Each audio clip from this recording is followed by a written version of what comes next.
I've lived on Maple Hollow Road for a little over 7 years now, long enough to know every crack in the pavement, every whispering pine tree that leans over the old mailboxes, and, unfortunately, every single person who thinks they own more of the road than they actually do. My house sits at the end of a small gravel drive, tucked just far enough from the cul-de-sac to give me privacy but close enough to hear the daily symphony of suburban chaos, the barking dogs, the rumble of delivery trucks, and the screech of kids' scooters. I bought this property with the dream of peace, space, and a little breathing room away from the corporate grind. What I didn't know was that I was moving right next to a woman who would come to define what it means to be an HOA nightmare. Her name is Karen McAllister, and she made it her life's mission to remind everyone she was the self-appointed guardian of neighborhood order.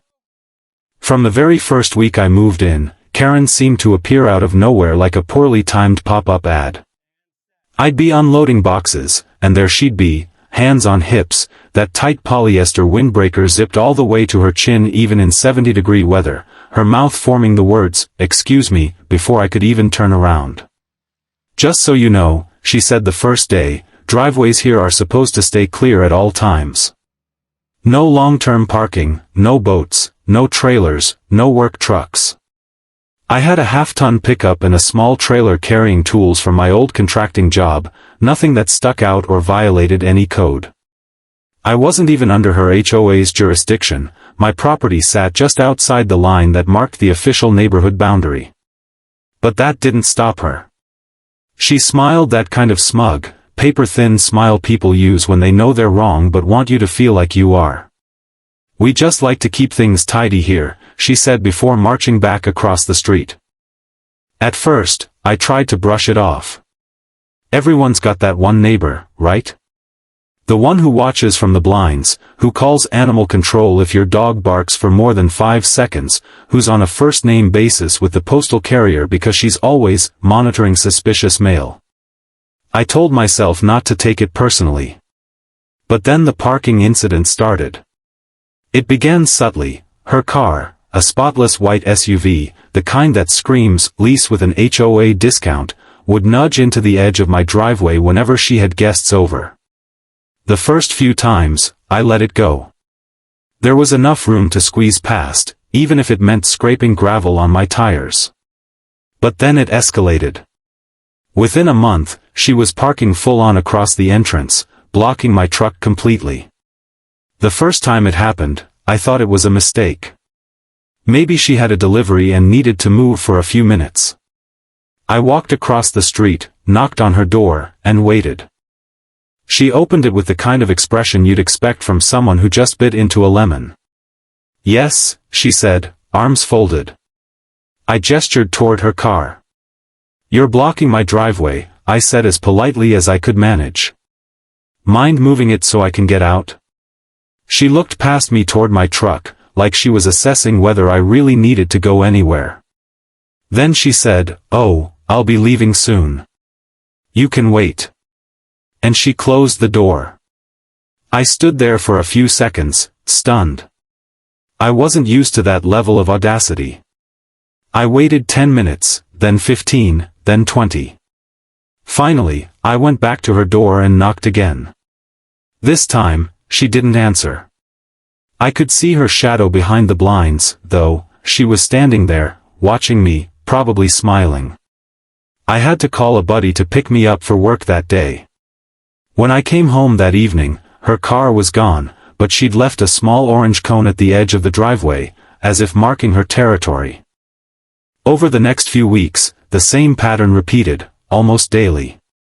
Whenever she saw me getting ready for work or noticed I had company coming over, she'd slide her car across my entrance like it was her personal parking spot. I started taking photos, documenting the times and dates. At first, it was just for peace of mind, but I knew if things ever got legal, I'd need evidence. Every picture told the same story: her SUV angled halfway across the gravel, her license plate glaring like a challenge. One Saturday morning, I finally lost my patience. I had a concrete delivery scheduled for a patio project behind the house, and the truck needed to back up the driveway.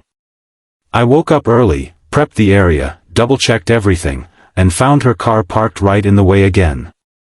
I marched across the street, adrenaline surging, and pounded on her door. This time she answered immediately, sipping coffee from a mug that said, "World's Best Neighbor." I pointed toward her car. "You need to move it. I've got a delivery coming in 15 minutes. She didn't even glance outside. "Well," she said, "maybe you should have told me in advance. I have plans this morning." I felt my jaw tighten. "It's my driveway, Karen." She shrugged. "Driveways are part of the community aesthetic, and you can't monopolize the space in front of yours. It's public." I stared at her, incredulous. "No, it's not. My property line extends 3 feet beyond the end of the gravel. You're trespassing every time you park there." She smiled, that same smug little upturn of her lips. "Then call the sheriff," she said sweetly. "See what he says." So I did. Deputy Latham showed up about an hour later. He was a tall, middle-aged guy with a mustache that could slice through steel and the weary patience of someone who'd seen too many neighbor disputes. I explained the situation, showed him the photos, and waited while he talked to her.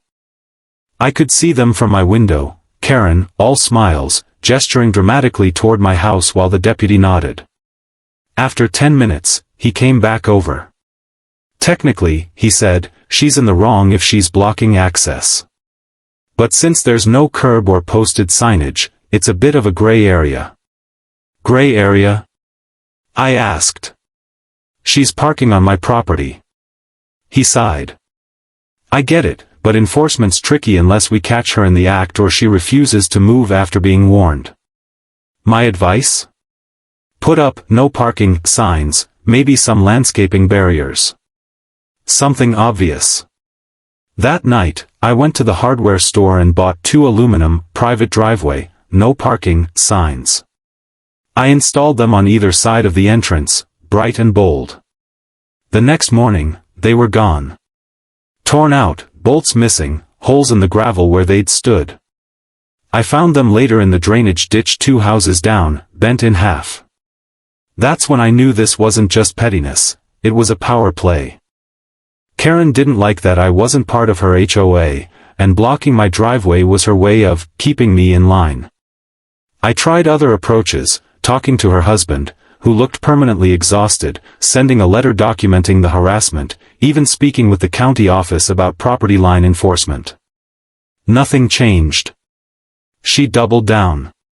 She'd park there even when her driveway was empty, sometimes for hours. When I'd confront her, she'd wave her phone and say she was calling the HOA board. By the 3rd month, I started noticing tire tracks deeper in the gravel, ruts forming from her constant stopping and starting. I re-graveled the entrance twice. Cost me nearly $600. That's when I decided enough was enough. I spent a weekend designing what would later become the most satisfying DIY project of my life, 2 massive concrete planters. Each one would weigh around 4 tons once filled, completely immovable without heavy machinery. I had leftover rebar, steel mesh, and concrete molds from a construction job, so I started sketching the design. The planters would sit on either side of the driveway, 3 feet inside my property line. They'd be beautiful, functional landscaping that doubled as a permanent barrier. Before I poured a drop of concrete, though, I called the county surveyor to confirm my boundaries. I wasn't about to give her ammunition. The guy came out, measured everything, and stamped the documents. The driveway entrance and 3 feet on either side were 100% mine. Perfect. When the materials arrived, I got to work. It took 3 days, 1 for formwork, 1 for rebar and mesh, and 1 for the final pour. Each planter was 4 feet high, 5 feet wide, filled with reinforced concrete and topped with decorative stone veneer. I even embedded a small drainage pipe in the base for plants. When they were done, they looked incredible, like something out of a high-end landscaping magazine. I didn't say a word to Karen. I wanted her to find out the hard way. The next morning, I woke to the familiar crunch of gravel. I peeked through the blinds just in time to see her SUV roll up to her usual spot. Only this time, she stopped short, hard. She climbed out, hands on her hips, and stared at the new additions. Her jaw dropped. She stormed up my driveway and started yelling before she even reached the porch. "You can't do this. You're altering the neighborhood's visual integrity." I stepped outside, coffee in hand, calm as ever. "Morning, Karen. You're trespassing again. You think you're clever, don't you?" she snapped. "Those things are dangerous. They're blocking the line of sight from the road." "They're landscaping," I said. "Perfectly legal, fully on my property, and they keep cars from parking where they don't belong." She sputtered like a teakettle about to blow. "I'll have the HOA fine you." "Good luck," I said. "I'm not in your HOA." Her face went red. She pointed a finger at me like she was casting a spell. "You'll regret this," she hissed before storming back across the street. I watched her stomp inside, slam her door, and immediately start typing furiously on her phone. Over the next few days, she tried everything: emails to the HOA board, phone calls to county zoning, even a handwritten letter taped to my mailbox claiming my planters violated the community aesthetic. Every authority she contacted told her the same thing: it was private property, legally installed, nothing they could do. That only made her angrier. So she escalated again. I started finding small things off. My trash cans knocked over. My mailbox flag bent. A screw driven into my truck tire one morning before work. I couldn't prove it was her, but I knew. Nobody else had a reason to mess with me. I installed cameras, motion-activated, full-color night vision, hidden in the eaves of my garage. 2 days later, the footage confirmed everything. There she was at 5:42 a.m., bathrobe and slippers, crouching by my trash cans with a flashlight and a screwdriver. She looked around, saw nothing, then punctured the side of one bag before scurrying back home. That video became my golden ticket. I called Deputy Latham again, showed him the footage. This time his expression changed. "Yeah," he said slowly, "that's vandalism. And trespassing." He paid her a visit. The next day, her husband came to my door looking mortified.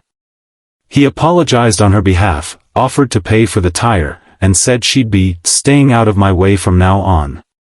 I accepted his apology, but deep down, I knew Karen wasn't done. People like her never truly stop, they just retreat, regroup, and wait for the next opportunity to strike. Still, for the first time in months, my driveway stayed clear. My mornings were peaceful again. I could leave for work without a petty obstacle course.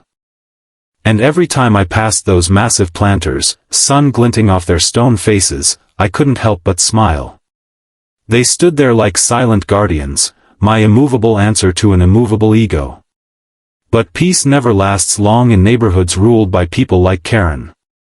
Because one morning, about 2 weeks later, I found a fresh envelope taped to one of the planters. It wasn't a letter, it was a lawsuit notice.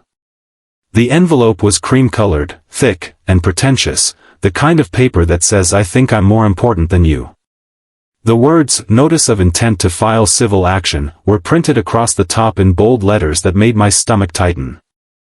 I stood there for a minute, staring at it, half expecting hidden cameras to jump out and someone to shout, "Gotcha."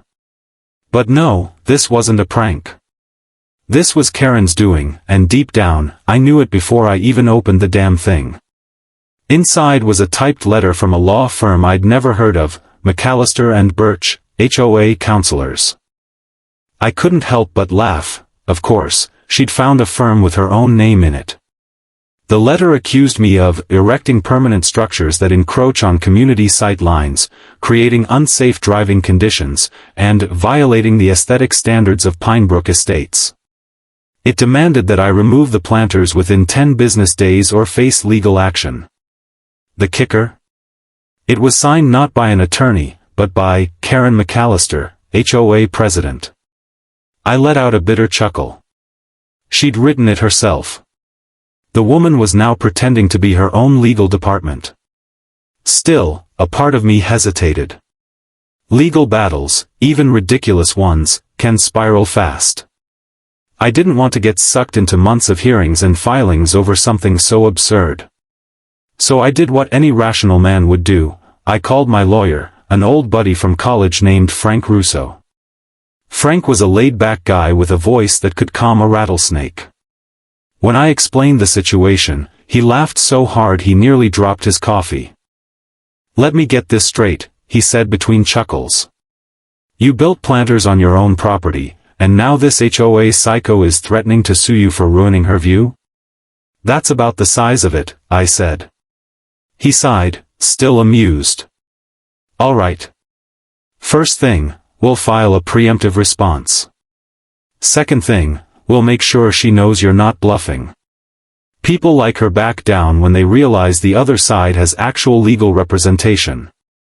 Within 2 days, Frank had drafted a formal letter.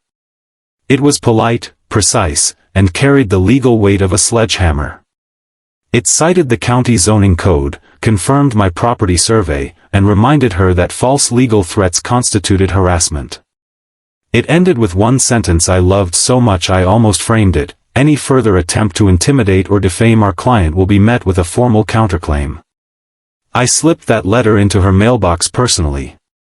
It felt good, righteous, even. But Karen didn't take it lying down. The following morning, as I pulled out of my driveway, I noticed a cluster of people gathered near her front lawn.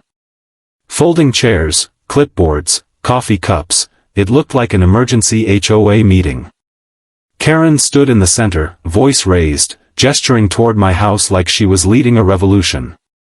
I could hear bits of her speech through the open window: "Undermines the character of our community, sets a dangerous precedent, unsafe for children and pedestrians." I didn't even make it to the end of the street before my phone buzzed, a text from Frank: "You're trending on the neighborhood Facebook group." She posted photos of the planters. I pulled over, opened the app, and sure enough, there it was. A post from Karen M., president of Pinebrook Estates HOA, titled "Illegal Structures Threaten Neighborhood Safety." She'd uploaded half a dozen photos of my driveway, calling the planters massive concrete hazards, and claiming they blocked sightlines for children walking to the bus stop. The comments section was a war zone. Half the neighbors were cheering her on, parroting words like "community standards" and "visual harmony." The other half were defending me, pointing out that my property wasn't under HOA control. I could have ignored it. I should have ignored it. But watching her twist reality into whatever narrative made her feel powerful lit a fire under me. That evening, I posted my own response. Simple, factual, and just sharp enough to sting: "The planters are entirely on my private property, as confirmed by a licensed county surveyor. They were built to prevent ongoing trespassing and property damage. I'll gladly share footage of the repeated harassment that led to their construction if anyone's curious." The thread blew up overnight. Dozens of comments poured in, some supportive, some furious. Karen, predictably, doubled down, claiming I was fabricating harassment and trying to intimidate the HOA with legal threats. The next morning, her husband, Doug, approached me while I was trimming hedges. The man looked like he hadn't slept in days. He rubbed the back of his neck, eyes darting toward their house as if Karen might appear at any moment. "Hey, Mark," he started quietly. "Can we talk for a second?" "Sure," I said, setting down my clippers. He sighed. "Look, I don't agree with what she's doing. I've told her to stop. But she's stubborn. She thinks she's protecting the neighborhood." "From what?" I asked. "Cement planters?" He gave a weak smile. "From losing control. She used to be a real estate agent. Got burned by a deal years back, and ever since, she's been obsessed with property values and curb appeal. The HOA's the only thing she still feels in charge of." I nodded, feeling a mix of pity and annoyance. I get it, Doug. But she's crossed the line, more than once. I know, he said. I'll try to calm her down.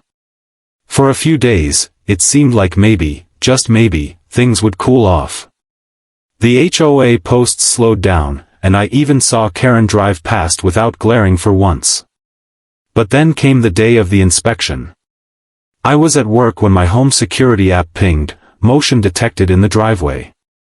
I opened the feed and froze. A man in a reflective vest and clipboard was measuring the planters while Karen hovered beside him, pointing and talking animatedly. I recognized the logo on his vest, Pinebrook Estates Architectural Committee. I called Frank immediately. "They're on my property again," I said. He exhaled sharply. "Take screenshots of the footage, keep it all backed up. They have no authority to conduct inspections on non-HOA land. I'll handle this." By the time I got home, they were gone, but a yellow notice was taped to one of the planters. Violation of community aesthetic policy. Fine, $1,200. That was the moment I decided to stop playing defense. I filed a formal complaint with the county against the Pinebrook Estates HOA for trespassing and harassment. I attached every piece of evidence, the photos, the footage, the texts, the vandalism reports, everything. Frank submitted a cease and desist letter on my behalf and requested a restraining order against Karen specifically. When the sheriff delivered the papers to her door, I watched from my living room window. Karen's face turned crimson as she read the first page. She started shouting at the deputy, waving the documents around like they were written in another language. But the deputy just pointed at the bottom, my signature, and walked away. For the first time since I moved there, Karen didn't come outside for 3 whole days. No car in the driveway, no HOA meetings, no Facebook posts. The silence was heavenly. Then the counterstrike came. One afternoon, I returned home from work to find my mailbox stuffed with letters, 37 of them. Each one was from a different Pinebrook resident, all carbon copies of the same complaint: your property design negatively impacts neighborhood aesthetics and may reduce surrounding home values. Clearly, Karen had organized a signature campaign, printing and distributing these letters like flyers. But she'd made a mistake, a big one. One of the letters accidentally included an email chain between Karen and the HOA board. And right there, buried in the thread, was a message from her saying, if we push hard enough, maybe the county will seize part of his frontage under community easement. That'll force him to remove those damn planters. That email was dynamite. I forwarded the chain to Frank, who nearly whistled through the phone. She's trying to abuse eminent domain through HOA pressure? That's not just harassment, that's coercion. We can nail her for that. He drafted another letter, this one not to her, but to the entire HOA board. It laid out the evidence of coordinated harassment, the illegal inspection, and the attempted misuse of local property law. He gave them 48 hours to issue a written apology and confirm that no further action would be taken, or face a defamation and harassment lawsuit. They caved. The HOA president, technically a different position from Karen's community coordinator title, sent a formal apology, claiming Karen had acted independently without board authorization. They dropped the complaint, voided the fines, and sent me a written guarantee that Pinebrook Estates would not encroach on my property again. When I saw the letter, I laughed out loud. I'd won. Finally. But Karen? She didn't take humiliation well. A week later, I was outside watering the flowers I'd planted in the new planters, bright red geraniums that looked stunning against the stonework, when I heard the crunch of gravel. I turned just in time to see her SUV stop at the edge of my driveway. She rolled down her window, her face tight with fury. "You think you've won?" she hissed. "You haven't. You're ruining this neighborhood." I smiled. "Looks pretty good from here, actually." Her eyes narrowed. "This isn't over." "Karen," I said calmly, setting down the hose, it was over the moment you stopped owning my property. She slammed the accelerator and sped off, gravel spraying behind her tires. That night, I poured myself a drink and sat on the porch, watching the sunset reflect off the planters. The air smelled like summer, grass, pine, and a hint of victory. For once, my driveway was empty, quiet, and entirely mine. But as peaceful as it felt, something in me stayed alert. People like Karen don't just fade away. They retreat, plot, and come back sharper. I knew she'd find another angle eventually, another petty crusade. I just didn't realize how far she'd go next, or how deeply it would backfire. Because in her next move to teach me a lesson, she crossed a line even the county couldn't ignore. And this time, when I fought back, it wouldn't just be about planters. It would be about putting an end to her reign of control, for good. For about 3 blessed weeks after the lawsuit threat fizzled, peace returned to Maple Hollow Road. The air felt lighter. Mornings went by without the sound of Karen's SUV idling near my driveway. The HOA meetings that used to spill onto her lawn vanished. Even the Facebook drama simmered down to the usual arguments about whose lawn guy left grass clippings on the sidewalk. For the first time since moving there, I thought I might finally get to enjoy my home without looking over my shoulder. I should have known better. The thing about people like Karen is, they don't stop when they lose, they regroup. They bide their time, nursing their humiliation until they find a new way to strike. I learned that lesson the hard way. It started with something small. My trash service suddenly stopped picking up my bins. I thought maybe they missed it 1 week, but then it happened again. When I called the waste company, the rep on the phone said, "We've been told your address is no longer part of the Pinebrook Estate Service Agreement." I frowned. "I'm not in Pinebrook Estates," I said. The rep hesitated. "Well, we were told by a community coordinator named Karen McAllister that your account had been transferred to a different regional service zone." I nearly laughed. She'd actually called the waste company pretending to manage my property. "Thanks," I said through clenched teeth. "I'll handle it." And handle it I did. I filed a report, switched to an independent trash hauler, and added the incident to my growing folder labeled Karen Evidence. Then came the power play. Literally. One night, just after 10, the lights flickered in my house. Then they went out completely. I checked the breaker panel, fine. The rest of the street still glowed under the amber streetlights. I stepped outside, flashlight in hand, and followed the power line down to the utility box near the road. The padlock on my personal meter had been cut clean through. The main switch flipped down. Someone had deliberately shut off my power. The next morning, I reviewed the security footage. There she was again, Karen, hood up, flashlight in hand, cutting the lock with bolt cutters, glancing over her shoulder like a cartoon villain. She must have thought the darkness would hide her, but the infrared picked her up crystal clear. I called the sheriff. Deputy Latham arrived, saw the footage, and didn't even bother hiding his frustration. "She's escalating," he said flatly. "This isn't petty anymore. It's criminal mischief, maybe even attempted sabotage. We'll issue a citation and notify the county prosecutor." That night, she was served with an official criminal summons. Her husband answered the door while she stood in the background, pale and shaking with rage. For a few days after that, things went quiet again. But quiet in Karen's world isn't peace, it's plotting. I found out what she was planning a week later when I got home from work and found 2 county trucks parked at the end of my driveway. A group of workers in reflective vests were digging near my property line, marking pipes and spray painting the grass. I got out of my truck, confused. "Hey," I called. "What's going on?" One of them looked up from his clipboard. "Installing a new stormwater drain extension," he said. "Community request." "Community request?" I repeated. "This isn't HOA property." He shrugged. We've got authorization from the Pinebrook Estates Board. My blood ran cold. She was trying to run infrastructure through my land.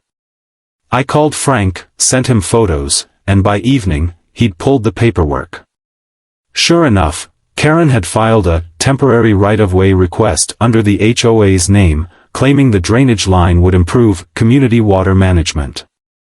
She'd forged a county approval signature and listed my parcel as unoccupied easement. It was bold. It was illegal. And it was the final straw. Frank and I went nuclear.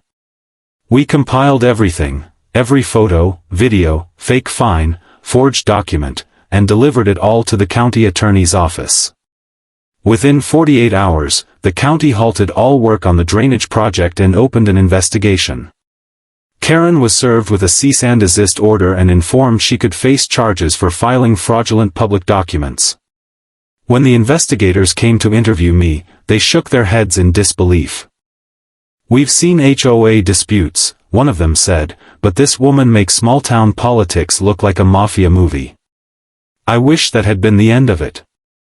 But people like Karen don't break, they bend just long enough to find a new weapon." After the drain fiasco, she went on the offensive online.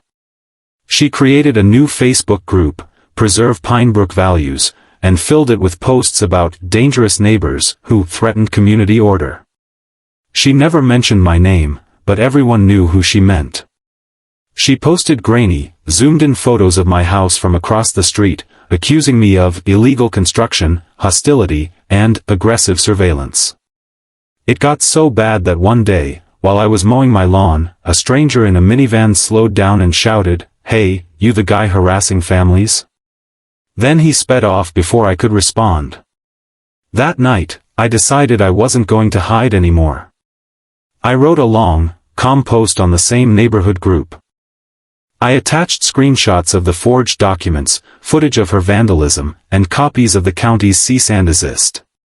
My caption was simple: facts matter. Here's what's really been happening. I'm done being quiet. The post exploded. Over 300 comments in 24 hours. Neighbors who'd been silent for months finally spoke up. Turns out, I wasn't her only target. One guy, Tom from 3 houses down, said she'd reported him for storing construction materials when he was just fixing his fence.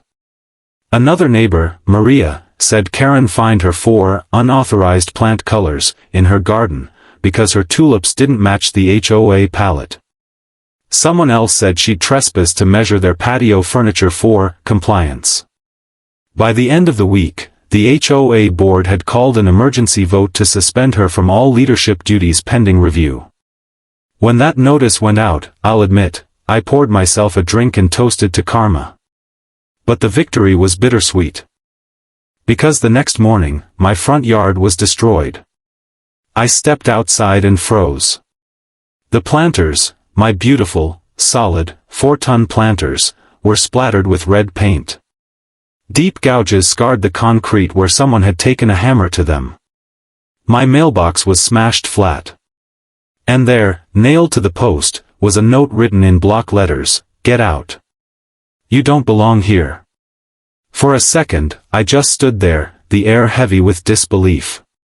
Then the anger hit me, raw, boiling, unstoppable. I went inside, checked the cameras, and sure enough, there she was again. Middle of the night. Red hoodie. Same SUV headlights glowing behind her. She was caught from 3 angles, clear as day. This time, I didn't just call the sheriff. I called the local news. Within 24 hours, a reporter from Channel 6 showed up at my door, camera crew in tow. They'd seen my Facebook post, heard about the ongoing harassment, and wanted to cover a growing pattern of HOA abuse. I agreed. I showed them everything: the footage, the lawsuit, the forged papers, the vandalism. When the story aired that evening, it spread faster than wildfire. The headline, "Homeowner Harassed by HOA President, Caught on Camera." Karen's face, pixelated but unmistakable, filled the screen. Her name wasn't mentioned, but everyone in Pinebrook knew. That night, her house went dark. Curtains drawn, lights off, not a single car in sight. 2 days later, her husband packed up his truck and left. Whether he was leaving for good or just escaping the blast zone, I didn't know. But one thing was certain, Karen's empire had fallen. The HOA held a community meeting that weekend, and though I wasn't technically part of the association, they invited me. The board apologized publicly, offered restitution for the damage, and promised reforms. Karen didn't show up. For the first time in nearly a year, I felt free. I spent the next week repairing the damage, cleaning the paint off the planters, patching the cracks, repainting the mailbox. I added motion lights, reinforced the gate, and installed new cameras with license plate recognition. My driveway, once a battleground, became a fortress of calm. Still, I couldn't help but wonder where she'd gone. Rumors floated around. Some said she'd gone to stay with family out of state, others that she'd been quietly asked to resign and move. I didn't care. She could haunt some other cul-de-sac for all I cared. But fate has a strange sense of humor.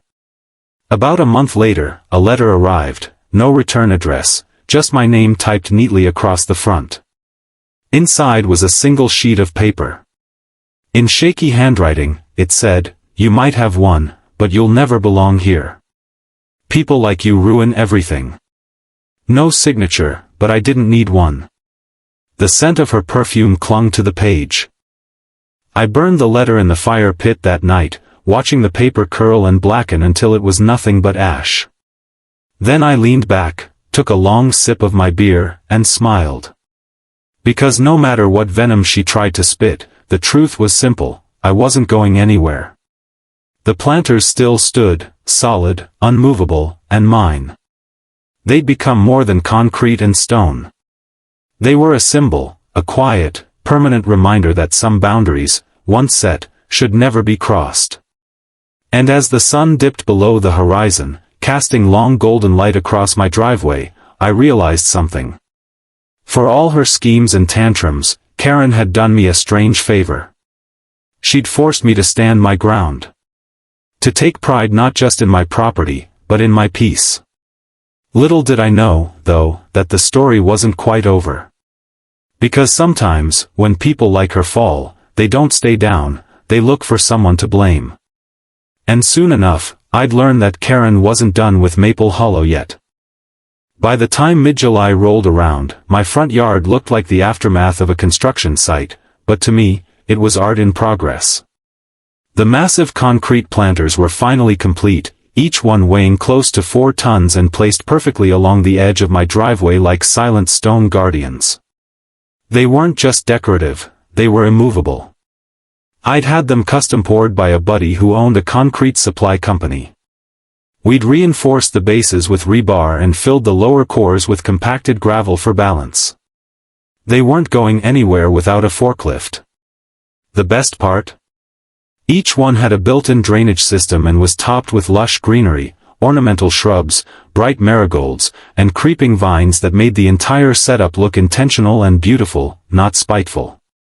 The day they were placed, I remember wiping the sweat off my forehead as the last planter was set down by the crane. The operator looked at me and grinned. "You sure you don't want to move these later?" he asked jokingly. I smirked. "Not a chance. These babies are permanent." He gave a low whistle and said, "Well, if she parks there again, she better bring an army." I laughed, but deep down, I knew he wasn't wrong. Karen was the kind of person who would turn even this into a full-blown HOA incident. Sure enough, the next morning, as if on cue, I heard the unmistakable sound of her SUV rolling up and coming to a dead stop. Then came the honking, 3 sharp blasts like an alarm. I looked out from my kitchen window and there she was, parked halfway in the street, half in my driveway's edge, glaring at the new concrete fortifications. She got out, hands on hips, sunglasses perched like a crown of entitlement. I stepped outside, coffee mug in hand, calm as a monk. "What is this supposed to be?" she barked. "You can't just put, whatever these are, right next to the road. They're obstructing community access. I sipped my coffee and smiled. They're decorative planters, I said. Perfectly legal. On my property. She huffed, pulling out her phone. You think you're clever? You can't just build barricades because you don't like people parking near your precious driveway. I shrugged. Not barricades, Karen. Landscaping. That word seemed to hit her like a slap. She paused, squinting, then started snapping photos from every angle, like she was building a legal case against a set of flowers. I could almost predict her next move before she made it. And sure enough, that afternoon, I got an email from the HOA's Compliance Committee. The subject line? Unauthorized structures encroaching community space. I clicked it open, already smiling. They cited 3 sections of the HOA guidelines, none of which actually applied to me since, once again, I wasn't under their jurisdiction. I wasn't even part of Pinebrook Estates. My land sat just outside their limits, though you'd never guess from how much they tried to control it. So I did what any good neighborly non-member would do. I printed the HOA's email, highlighted every false claim in bright yellow, and then attached a copy of my property survey showing my boundary line clearly marked outside of HOA control. Then I faxed it back, old school style, just to make the point hit harder. I followed that with a short email. Dear HOA Compliance Committee, I appreciate your concern for my landscaping choices. However, since my property is not under Pinebrook Estates jurisdiction, your cited regulations are inapplicable. Additionally, the new planters are located fully within my boundary and meet all municipal setback requirements. Warm regards, Daniel Pierce. Within hours, I got a call, not an email, but a full-blown phone call, from Karen herself. Apparently, she'd convinced the board to let her handle the issue personally. Daniel, she started, voice dripping with condescension, you're being unreasonable. Those planters are creating a hazard. Emergency vehicles can't pass through safely now. I let out a slow sigh. Karen, the road is 34 feet wide. Even with my planters, there's more than enough clearance for any vehicle, including a fire truck. You might want to check your math before calling code enforcement again. There was silence on the other end. Then she hissed, we'll see about that. She hung up, and I could almost hear the gears turning in her head. She was plotting something. 2 days later, a city inspector showed up. A polite guy in a tan uniform, clipboard in hand. Morning, sir, he said. We got a complaint about potential obstructions near the road. I smiled, already expecting him. You're welcome to take a look. He measured, photographed, even used a little laser rangefinder to double-check the distance from the pavement edge. After 15 minutes, he looked up, nodded, and said, everything's fine. Actually, these look pretty nice. You did your homework. Thank you, I said with a grin. Would you mind noting that the complaint came from the HOA next door? He chuckled. Already did. You wouldn't believe how often I come out here because of them. After he left, I couldn't resist walking over to Karen's house later that evening. She was outside watering her flowers, pretending not to notice me. I stopped at the edge of the sidewalk. Hey, just wanted to let you know, I said cheerfully, the city said the planters are perfectly fine. Guess we can both sleep easy tonight. She didn't even look at me. Her jaw was tight, her watering can trembling slightly. You think you've won, she muttered. I smiled. Not trying to win. Just trying to live. That was the breaking point. Over the next week, Karen started a campaign of petty retaliation. She parked her SUV nose-to-nose with my driveway entrance, blaring music at 6 a.m. She accidentally knocked over my trash cans one morning and left a note that said, maybe you should invest in a proper storage area like the rest of us civilized people. I ignored it all. I'd spent too much energy letting her annoy me before. Now I had something she couldn't move, couldn't find, couldn't control. The planters stood between her and my peace like guardians of sanity. But things escalated one night. Around midnight, I woke up to a sound, a low rumbling, like an engine idling.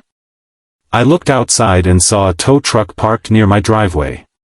Karen stood next to it, flashlight in hand, talking to the driver. My stomach twisted. I threw on a shirt and ran outside.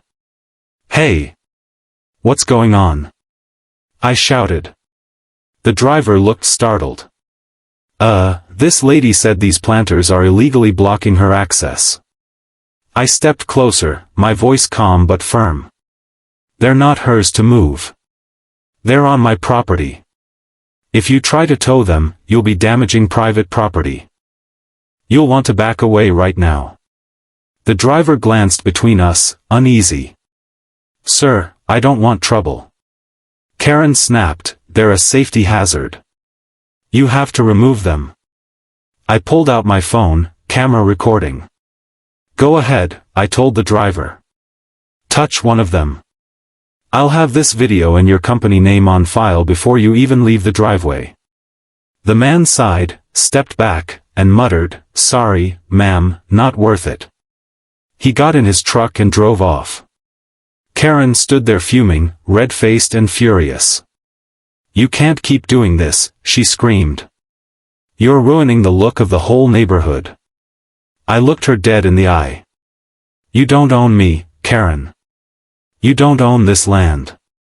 Get off my property." She glared at me, shaking, then stormed off into the night. The next morning, there was an envelope taped to my mailbox. It was a notice of pending legal action from the Pinebrook HOA, claiming that my planters constituted community obstruction and visual pollution. I couldn't help but laugh. She'd actually gone through with it. But what she didn't realize was that I had already spoken to my lawyer, who had been documenting everything for weeks. We had video evidence of her blocking my driveway, recordings of her yelling, even footage of the tow truck stunt. My lawyer, a calm and ruthless man named Eric, simply said, "Let them file. This will be fun."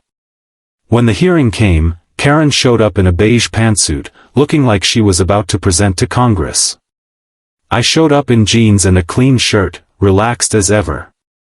The HOA attorney started rattling off claims about property value, aesthetics, and community standards. Eric waited patiently, then pulled out the property maps. "Your Honor," he said, "this case is invalid from the start. My client's property is not part of Pinebrook Estates. The HOA has no jurisdiction, and any attempt to enforce regulations constitutes harassment. Furthermore, we have documented incidents of the plaintiff trespassing and attempting to interfere with private property." Karen's face went pale. The judge flipped through the paperwork, then said, "Wait, he's not part of the HOA?" The HOA lawyer stammered, "Well, technically, his land borders." The judge cut him off. "Then this case is dismissed. Permanently." I tried not to smile too broadly as Karen's expression twisted into disbelief. The judge added, "And I would strongly suggest that the HOA cease any further harassment toward non-member residents." That was the end of it, legally, at least. But for me, it was more than a win. It was freedom. The planters stayed, untouched, unmovable, and every morning since, I've walked past them with a sense of quiet satisfaction. Karen still lives across the street. She doesn't talk to me anymore. She doesn't honk or block my driveway. She just avoids me entirely, which is honestly the best gift she could have given. And those planters? They've become a bit of a local landmark. Neighbors walk by and compliment the flowers. Even the mail carrier told me last week, "Those things look beautiful, and solid. Bet they keep the peace around here." I smiled. You have no idea. Because in a way, they weren't just planters, they were a reminder that sometimes, standing your ground doesn't mean shouting or fighting. It just means planting your roots deep enough that no one can move you. It's strange how peace can sneak up on you after months of chaos. For so long, my days had been punctuated by the sound of Karen's SUV, the slam of her car door, her voice echoing through the cul-de-sac like a warning bell. Now, there was only quiet, the kind of quiet that lets you hear birds in the morning and your own thoughts at night. The planters stood firm at the edge of my driveway, their flowers in full bloom, as if even nature itself was celebrating the calm after the storm. The first few weeks after the court ruling, I half expected some kind of retaliation. I kept my security cameras on high alert and checked my fence line every morning. But Karen stayed silent. Her yard, once meticulously maintained to show off to everyone, began to slip. The flower beds grew weeds, her lawn went unmowed for weeks, and her "Welcome to Pinebrook Estates" flag hung limp and faded. It was like the fight had taken something out of her, a piece of her pride, maybe. Or maybe she finally realized she couldn't control everything, no matter how many HOA bylaws she memorized. One late afternoon, about a month after the ruling, I was outside watering the planters when I noticed her standing across the street, watching. Her posture wasn't the usual rigid, self-righteous stance. She looked tired. I gave a small nod, not expecting a response, but to my surprise, she nodded back, almost reluctantly. Then she turned and went inside. It wasn't friendship, not even forgiveness, but it was acknowledgement. And that was enough. Word about the whole ordeal had spread far beyond Pinebrook Estates. Someone, probably one of the younger neighbors, had uploaded parts of the courtroom video to a local Facebook group called HOA Nightmares. It went viral in a matter of days. Comments flooded in, "That guy's a legend. 4-ton planters. Brilliant. HOA Karen's getting owned, chef's kiss." Before long, the story was everywhere, TikTok clips, YouTube compilations, even a local news segment titled, "Man Outsmarts HOA with Concrete Creativity." At first, I didn't like the attention. I wasn't trying to be famous. But seeing the flood of messages from people who had dealt with the same kind of petty tyranny made me realize something: this wasn't just about me or Karen. It was about standing up to people who abuse authority under the guise of community standards. I got emails from across the country. A retired veteran in Arizona wrote, "Your story gave me the courage to tell my HOA to stop fining me for my American flag." A young couple from Texas said, "We're putting planters like yours at the end of our driveway, solidarity, man." It was surreal. I'd gone from being a quiet, middle-aged guy living outside a suburb to a small symbol of neighborhood rebellion. Even local contractors started calling me the planter guy. My buddy at the hardware store had a running joke: every time I walked in, he'd say, "Need more concrete for your next masterpiece?" But not everyone was amused. The HOA board tried to save face by releasing a statement saying they valued harmonious relationships and were working to improve community communication. Everyone knew it was damage control, especially after a few of their own members resigned quietly. The Pinebrook HOA had always relied on fear and control to maintain order, but once people saw that even Karen couldn't enforce their will outside their boundaries, the illusion started to crack.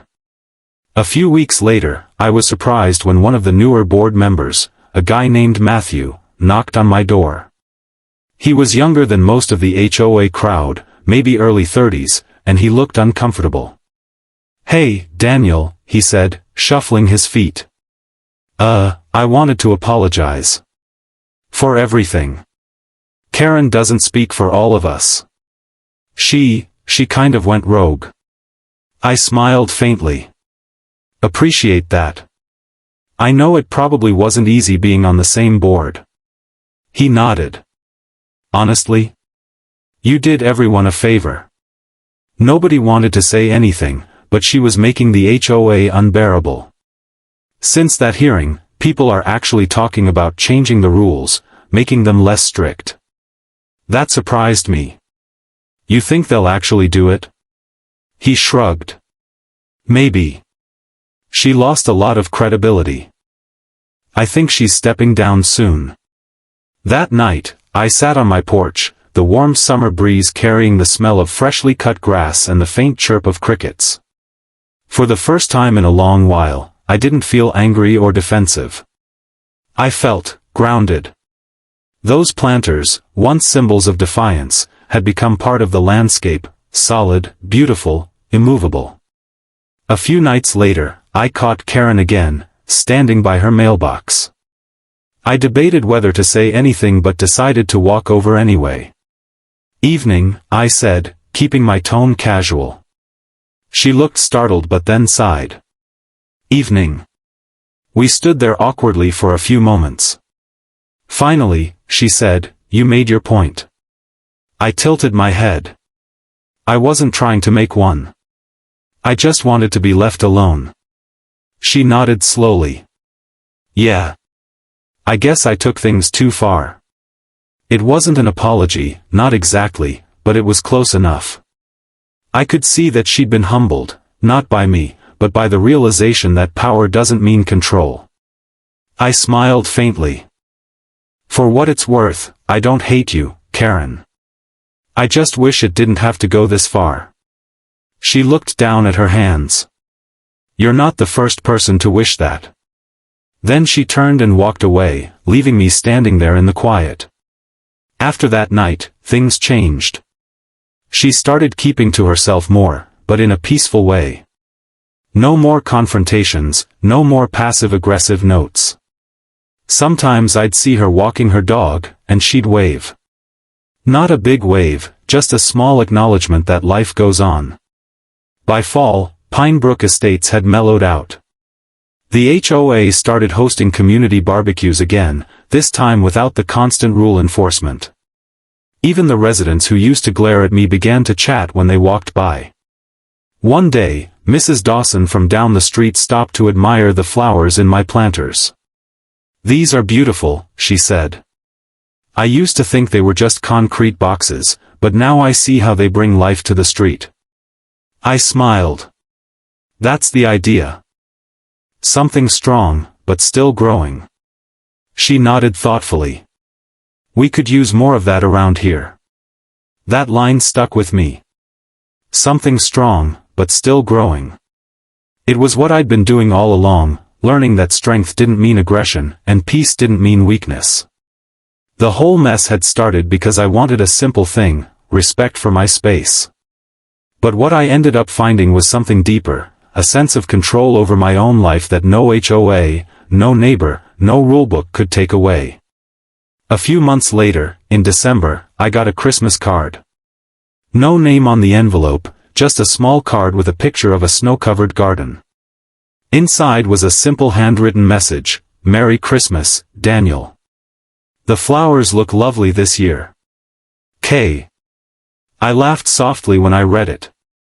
Maybe that was her way of saying sorry, or maybe it was just her way of closing the chapter. Either way, I appreciated it. Years from now, people will probably forget the viral videos, the Facebook posts, the memes about the guy with the 4-ton planters. But I'll still have them, those heavy, steadfast monuments to the day I decided I'd had enough. Every spring, I fill them with new soil and bright flowers. Every time I water them, I think about how much I've grown too. The driveway stays clear, the neighborhood stays quiet, and the only sound I hear now is the wind rustling through the leaves.